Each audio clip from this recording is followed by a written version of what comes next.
Imagine, imagine this. You're a healthy 29-year-old, just going about your day, and suddenly you're found unconscious. Wow. Turns out it's a massive brain bleed. But here's the real shocker. This bleed reveals something even more sinister lurking beneath the surface, Oh, a yeah. rare and incredibly aggressive tumor. Hmm. That's exactly what happened to the patient in this case study we're diving into today from the Journal of Neurosurgery. It's a story that takes us deep into the world of brain tumors. Okay. Specifically a type you may not have heard of before. It's called H3 K27-altered diffuse midline glioma, or DMG for short. DMG. We're going to unpack everything about this DMG, what it is, what makes it so dangerous, and what this particular case tells us about how these tumors can behave in adults versus children. You ready to dive in? Absolutely. Let's get started. So the report starts with a pretty dire situation.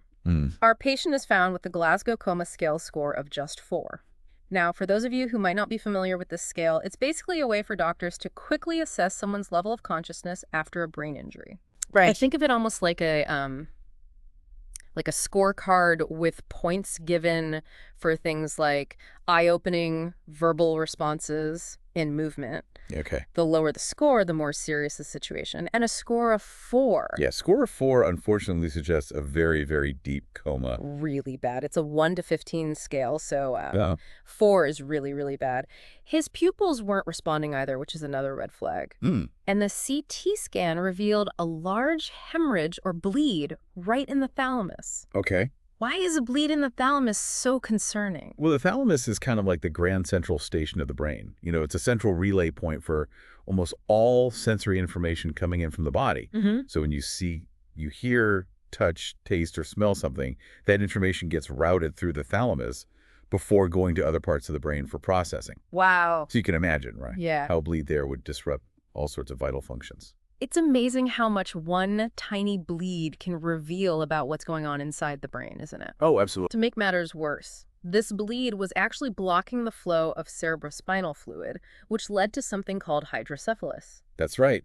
Cerebrospinal fluid, or CSF, is this essential fluid that surrounds the brain and spinal cord, acting like a cushion, right, and helping to remove waste products. Hydrocephalus is a buildup of this fluid, and it can put immense pressure on the brain. It's almost like squeezing a water balloon. The pressure has to go somewhere. Exactly. In this case, it's pushing on delicate brain structures, causing even more damage. Exactly. So to relieve that, pressure surgeons rushed to place a right-sided external ventricular drain, or EVD. EVD. Yeah, it's essentially a tube inserted into the brain to drain that excess fluid. So they're trying to create a way for that fluid to escape, but it sounds like things weren't that simple. Unfortunately not. Shortly after placing the first drain, his left pupil became dilated, which is another bad sign. Oh. A follow-up CT scan showed that his left ventricle, one of the spaces in the brain where CSF is produced, was trapped, meaning the fluid wasn't flowing properly on that side. Uh-oh. So they had to do another emergency procedure. Yes, they had to perform a ventriculostomy on the left side, creating a new pathway for the fluid to drain. Okay. So now he had EVDs on both sides trying to manage that pressure. But even with these interventions, his condition wasn't improving. And that's when they did the MRI. Yes, the MRI provided even more clues. It revealed something called ring enhancement around a lesion in the right thalamus. Ring enhancement on an MRI is often a telltale sign of a tumor, and in many cases, a particularly aggressive one. What exactly does ring enhancement mean? It refers to the way the tumor looks on the MRI, the contrast agent they inject. It makes the outer edges of the tumor light up, Okay. creating a ring-like appearance. This often indicates that the tumor is growing rapidly and is surrounded by areas of inflammation or swelling. So the MRI was basically confirming their suspicions that a tumor was the root cause of this devastating bleed. But it also showed something else, diffusion restriction in the midbrain and brainstem. That's right. Diffusion restriction basically means that water molecules aren't moving as freely as they should in those areas, Okay. which is often a sign of significant tissue damage. In this case, that damage was most likely due to pressure from the herniation. Herniation meaning parts of the brain are being pushed down into spaces they shouldn't be? Exactly. Central herniation in particular is incredibly dangerous because it puts pressure on the brainstem, the control center, right, for essential functions like breathing and heartbeat. Oh, wow. And sadly, that's what happened in this case, wasn't it? Yeah. His condition continued to deteriorate, and ultimately the heartbreaking decision was made to withdraw care. The autopsy confirmed what they'd suspected. The tumor was indeed an H3 K27-altered diffuse midline glioma, a WHO grade 4 cancer. Wow, so this tumor was the culprit all along, hiding there silently until it caused this massive bleed. It's hard to believe something so aggressive could be lurking in the brain without any warning signs. That's the truly insidious nature of these tumors, especially DMGs. They grow diffusely, meaning they spread out and infiltrate surrounding tissue, making them incredibly difficult to pinpoint and even harder to treat. So this case is already raising so many questions, and one that immediately comes to mind is, how often does something like this happen?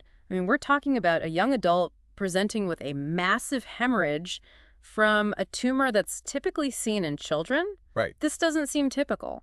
That's a great question, and it's one that the authors of this report wanted to explore further. They actually conducted a literature review to see how often this type of presentation occurs in adults with DMGs. So they went back and looked at other published cases to try and find some patterns. Exactly. They wanted to know if this case was a complete anomaly or if there was something more we could learn from it. And what did they find? Well, that's where things get really interesting. We'll dive into the details of that literature review right after we take a quick break. Stay with us. Before we jump into the findings of that literature review, I think it's important to take a step back and consider the challenges this case presents for doctors on the front lines. Yeah. We're talking about a rare tumor presenting in an unusual way in a patient population where it's not typically seen. You're absolutely right. It's like trying to solve a medical mystery with only a few pieces of the puzzle. Right. So let's say a doctor is looking at all this information and starts to suspect a DMG. What happens next? Well, advanced imaging is crucial. MRI in particular can provide a much clearer picture of the tumor's location, size, and characteristics compared to a CT scan. But to truly confirm the diagnosis, they need a biopsy. A biopsy, meaning they take a small sample of the tumor tissue to analyze under a microscope. Exactly. And nowadays, it's not just about looking at the cells under a microscope. They can do molecular testing, looking for specific genetic alterations within the tumor. In this case, they would be looking for that specific alteration in the H3 K27 gene. Yeah. That's a hallmark of this tumor type. So let's say the biopsy confirms it's a DMG. What are the treatment options at that point? Unfortunately, DMGs are notoriously difficult to treat. It's like they've got this triple threat working against them. Yeah. First, their location deep within the brain makes surgery incredibly risky. Second, they have this diffuse growth pattern, meaning they spread out and infiltrate surrounding tissue, making it nearly impossible to completely remove them.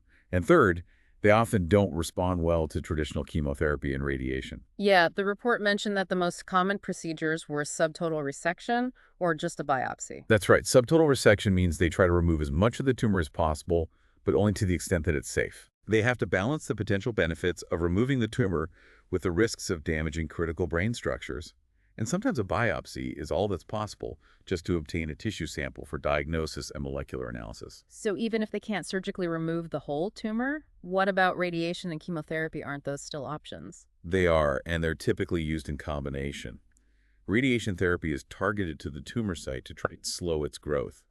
And chemotherapy, often with drugs like temozolomide, can also be part of the treatment plan. Okay. But the frustrating thing about DMGs is that they're often resistant to these treatments. So even with the best available treatments, the prognosis isn't good. It's definitely a challenging situation. The median survival time for adults with these tumors is around 16 months, but it's important to remember that this is just an average. Some patients live longer, some shorter. Each case is unique. It's a stark reminder of how much we still don't know about these tumors and how much more research is needed. Which brings us back to that literature review the authors conducted. What did they find when they looked at other cases of adult DMGs? Well, one of the first things they noticed was that even though DMGs are more common in children when they do occur in adults, the thalamus is actually the most common location. This is in contrast to children where the brainstem is the more common location. So the location of the tumor might play a role in how it presents and how aggressive it is. That's one possibility, but here's the really interesting part. Even though the thalamus is a common location for adult DMGs, massive bleeds, like the one we saw in this case, are far less common in adults compared to children. So this case really is an outlier, even among adult DMGs. It seems that way, and this raises a really important question. What could make adults more susceptible to this type of aggressive hemorrhagic presentation? That's a fascinating question. It's like trying to understand why the same type of tumor can behave so differently depending on the age of the patient. Exactly. It could be related to differences in tumor biology between adults and children, perhaps variations in the specific genetic mutations within the tumor, or the way the tumor interacts with the surrounding brain tissue. But the truth is, we don't have a clear answer yet. So while this case study has provided some valuable insights, it's also opened up a whole new avenue of questions that need to be explored. Absolutely. This case highlights the urgent need for more research, focused specifically on adult DMGs. Mm. We need to understand why they behave differently, what factors might contribute to this type of aggressive presentation, and ultimately how we can develop more effective treatments.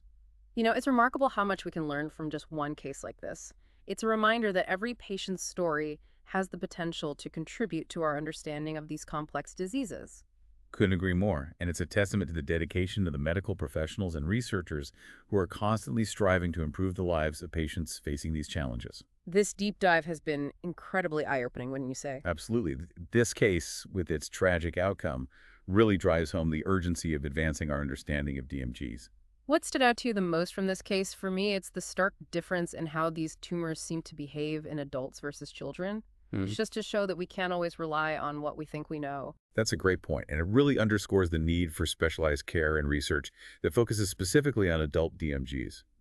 This case really broadens our understanding, especially since hemorrhagic presentation is so uncommon in adults, yet was the defining feature here.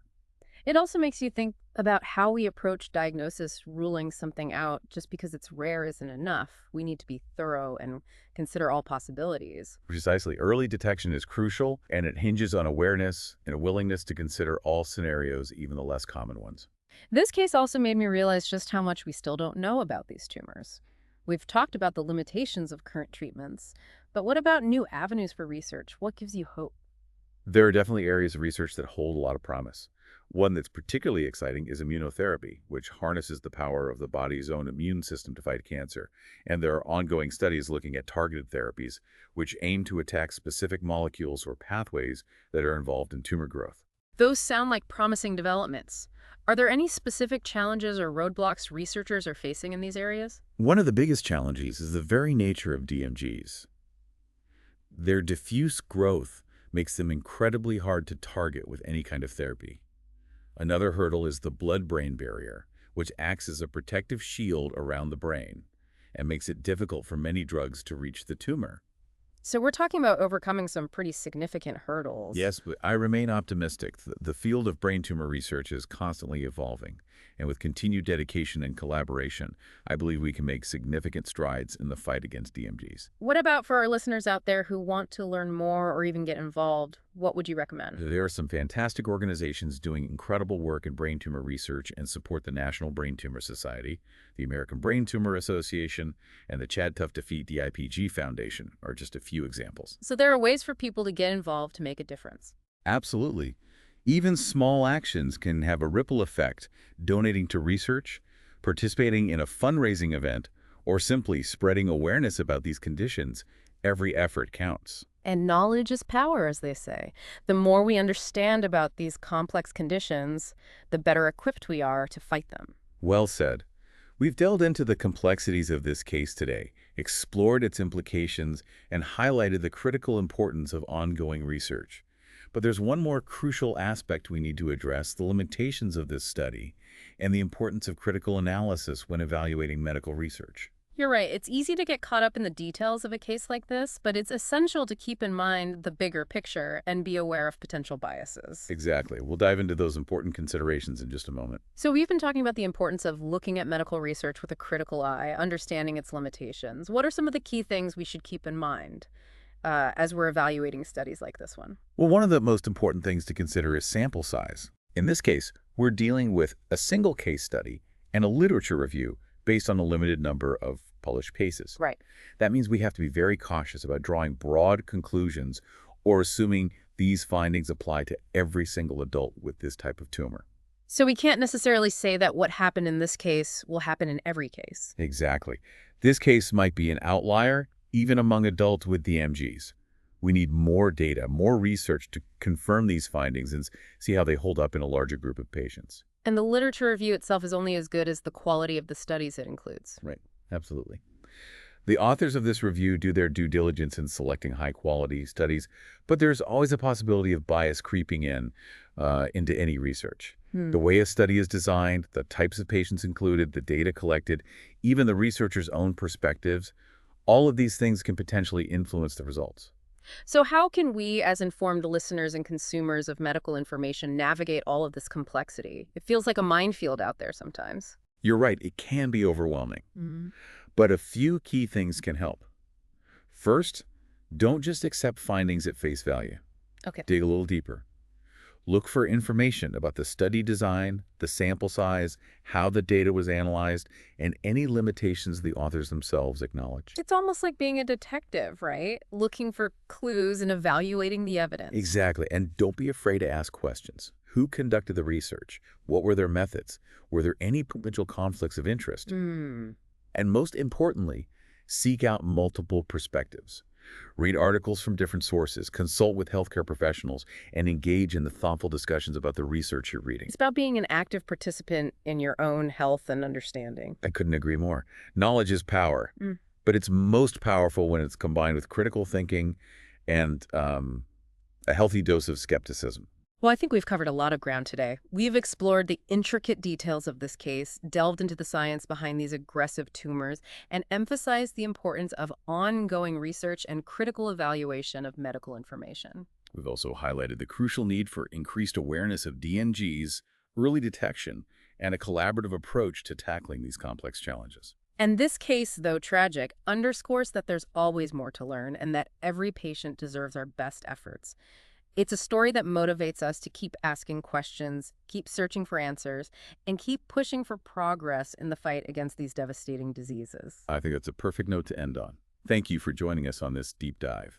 And to our listeners, thank you for your curiosity and for exploring these complex topics with us. We encourage you to keep learning, keep asking questions, and consider supporting the incredible organizations dedicated to advancing brain tumor research and improving the lives of those affected by these conditions.